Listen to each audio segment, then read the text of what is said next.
नमस्कार साथियों, स्वागत है आप सभी का शालू आर्ट क्लास में। तो चैप्टर 8 आज हम लोग पढ़ेंगे बंगाल शैली और उनके कलाकार। चलिए, तो हमारा फर्स्ट क्वेश्चन है, Indian society of oriental art की स्थापना कब हुई? तो यहाँ पे हमारा ऑप्शन नंबर सी सही हो जाएगा, 1907 ईस्वी में। अगला प्रश्न है, कला महाविद्यालय के प्रधानाचार्य के रूप में ईवी हैवेल ने अपने विद्यार्थियों को किस शैली के लघु चित्रों की प्रतिलिपि बनाने के लिए प्रोत्साहित किया? तो यहाँ पे हमारा ऑप्शन नंबर बी सही हो जाएगा, मुगल। अगला प्रश्न है, अब्दुल रहमान चुगताई संबंधित थे? तो यहाँ पे हमारा ऑप्शन नंबर सी सही हो जाएगा, बंगाल शैली से। अगला प्रश्न है, इनमें से कौन बंगाल शैली का चित्रकार नहीं है? तो यहाँ पे हमारा ऑप्शन नंबर डी सही हो जाएगा, ईश्वरी प्रसाद।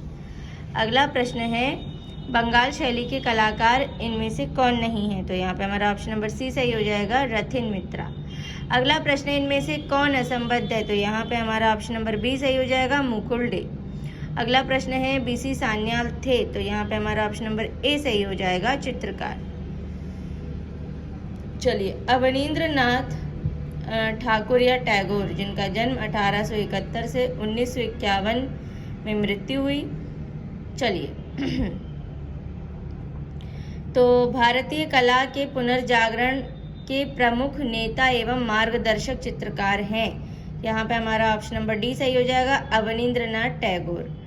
अगला प्रश्न है, बंगाल शैली के जनक कौन थे? तो यहाँ पे हमारा ऑप्शन नंबर बी सही हो जाएगा, अवनींद्रनाथ ठाकुर। भारतीय चित्रकला के पुनर्जागरण का श्रेय किसे जाता है? तो यहाँ पे हमारा जो है ऑप्शन नंबर डी सही हो जाएगा, बंगाल शैली को। अगला प्रश्न है, भारतीय चित्रकला की नवीन जागृति के पिता कौन है? तो यहाँ पे हमारा जो है ऑप्शन नंबर सी सही हो जाएगा, अवनींद्रनाथ टैगोर। अगला प्रश्न है, बंगाल पुनरुत्थान युग के प्रवर्तक थे? तो यहाँ पे हमारा ऑप्शन नंबर बी सही हो जाएगा, अवनींद्रनाथ टैगोर। अगला प्रश्न है, अवनींद्रनाथ टैगोर के प्रारंभिक कला गुरु कौन थे? तो यहाँ पे हमारा ऑप्शन नंबर ए सही हो जाएगा, इटालियन कलाकार गिल हार्डी। अगला प्रश्न है, भारत में प्रथम आधुनिक कला आंदोलन बंगाल स्कूल का नेतृत्व किसने किया? तो यहाँ पे हमारा ऑप्शन नंबर डी सही हो जाएगा, अवनींद्रनाथ टैगोर ने। अगला प्रश्न है, अवनींद्रनाथ ने जिस छोटे से स्कूल की स्थापना की थी वह किस नाम से विख्यात हुआ? तो ऑप्शन नंबर बी सही हो जाएगा, बंगाल स्कूल के। अगला प्रश्न है, बंगाल कला स्कूल के अग्रणी कौन थे? तो यहाँ पे हमारा ऑप्शन नंबर बी सही हो जाएगा, अवनींद्रनाथ टैगोर। अगला प्रश्न है, भारतीय आधुनिक चित्रकला का इतिहास आरंभ होता है? Option number A, Bengal school से। अगला प्रश्न है, भारतीय कला में पुनरुत्थान किससे आरंभ होता है? तो यहाँ पे ऑप्शन नंबर सी सही हो जाएगा, बंगाल स्कूल से। अगला प्रश्न है, अवनींद्रनाथ टैगोर जाने जाते हैं इसके लिए? तो यहाँ पे हमारा ऑप्शन नंबर सी सही हो जाएगा, जल रंग तकनीक के लिए।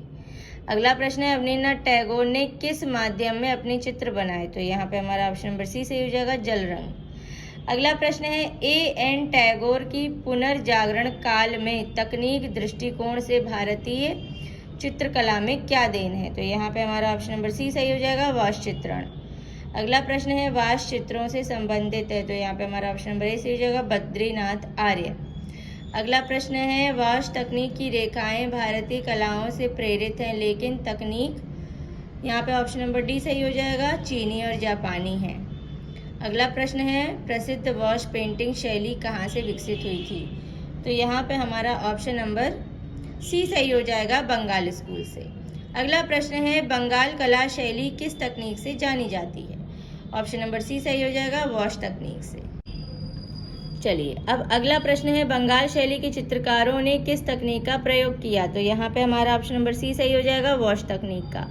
अगला प्रश्न है, वॉश पेंटिंग का प्रारंभ किस कला महाविद्यालय से हुआ? ऑप्शन नंबर सी सही हो जाएगा, शांति निकेतन से। अगला प्रश्न है, जल रंगीय पेंटिंग को जल में कितनी बार डुबाना चाहिए? ऑप्शन नंबर सी सही हो जाएगा, आवश्यकता अनुसार। अगला प्रश्न है, भारत माता के चित्रकार कौन थे? तो यहाँ पे हमारा ऑप्शन नंबर बी सही हो जाएगा, अवनींद्रनाथ टैगोर।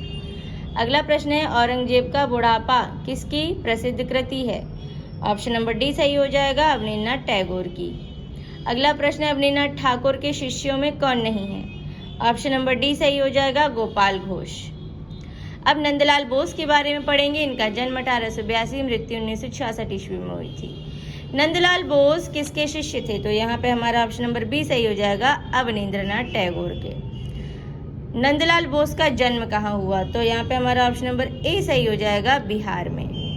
नंदलाल बोस का जन्म, फिर से क्वेश्चन है कहाँ हुआ, अब वह शहर या फिर गांव पूछा गया है, तो इनका जन्म हुआ है ऑप्शन नंबर ए, मुंगेर में। अगला प्रश्न है, कौन सा प्रसिद्ध कलाकार है जो अपने उपनाम मास्टर मोशाई के नाम से प्रसिद्ध हुआ? तो Nandalal Bose, option number C.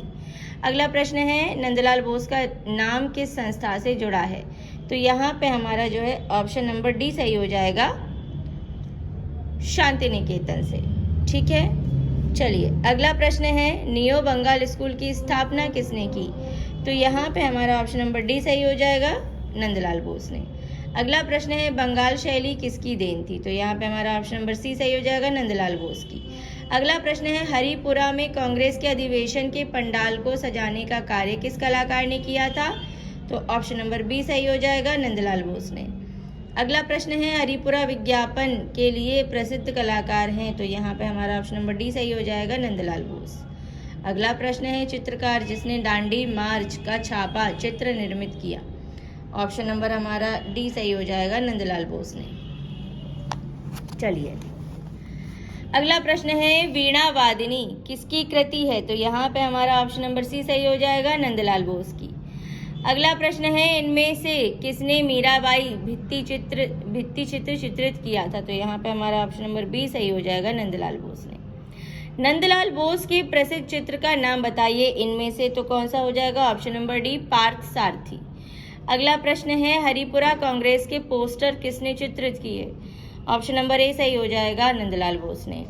अगला प्रश्न है, हरिपुरा पोस्टर का एक शीर्षक चुनिए? तो यहाँ पे हमारा ऑप्शन नंबर बी सही हो जाएगा, जमीन जोतने वाला या भारतीय किसान। अगला प्रश्न है, हरिपुरा पैनल की विषय वस्तु बताइए? तो यहाँ पे हमारा ऑप्शन नंबर ए सही हो जाएगा, भारतीय ग्राम्य जीवन। अगला प्रश्न है, लिनोकट तकनीक के द्वारा दांडी यात्रा की प्रसिद्ध छापा कला किसने बनाई? तो यहाँ पे हमारा ऑप्शन नंबर डी सही हो जाएगा, नंदलाल बोस ने। अगला प्रश्न है, गांधी की दांडी यात्रा किसकी कृति है? तो यहाँ पे हमारा ऑप्शन नंबर बी सही हो जाएगा, नंदलाल बोस की। अगला प्रश्न है, नंदलाल बोस के कलाकार जीवन में मुख्य परिवर्तन किसके चित्र देखने के बाद आए? तो यहाँ पे हमारा ऑप्शन नंबर जो है डी सही हो जाएगा, अजंता भित्ति चित्र।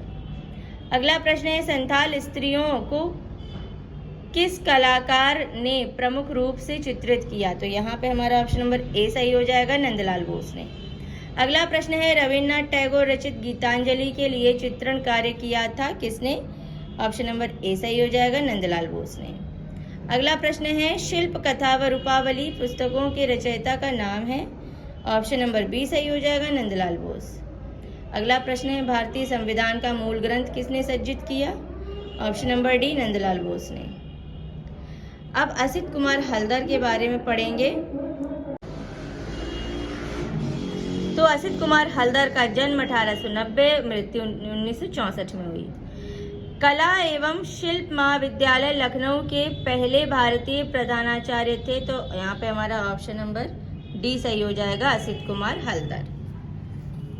असित कुमार हल्दर किस कला एवं शिल्प महाविद्यालय के प्रधानाचार्य थे? तो लखनऊ, ऑप्शन नंबर डी।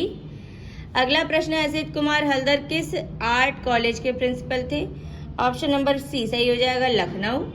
अगला प्रश्न है, असित कुमार हल्दर जाने जाते हैं? तो यहाँ पे हमारा ऑप्शन नंबर डी सही हो जाएगा, आधुनिक चित्रकार के रूप में। अगला प्रश्न है, निम्नलिखित समकालीन कलाकारों में से बंगाल शैली का प्रभाव किस पर सर्वाधिक है? तो यहाँ पे हमारा ऑप्शन नंबर डी सही हो जाएगा, असित कुमार हल्दर पर। अगला प्रश्न है, हल्दर की मधुरता का महान स्मारक कौन सा चित्र है? ऑप्शन नंबर ए सही हो जाएगा, द फ्लेम ऑफ म्यूजिक। अगला प्रश्न है, अजंता गुफाओं की अनुकृतियां किसने तैयार की? तो यहाँ पे हमारा ऑप्शन नंबर सी सही हो जाएगा, असित कुमार हल्दर ने। अगला प्रश्न है, किस चित्रकार ने बाघ, अजंता व जोगीमारा के भित्ति चित्रों की प्रतिलिपियां तैयार की? ऑप्शन नंबर ए, असित कुमार हल्दर ने। चलिए आज के क्वेश्चन साथियों, ये चैप्टर 8 का पार्ट 1 यहाँ फिनिश होता है, पार्ट 2 कल लेकर आऊंगी। तब तक के लिए take care and bye bye.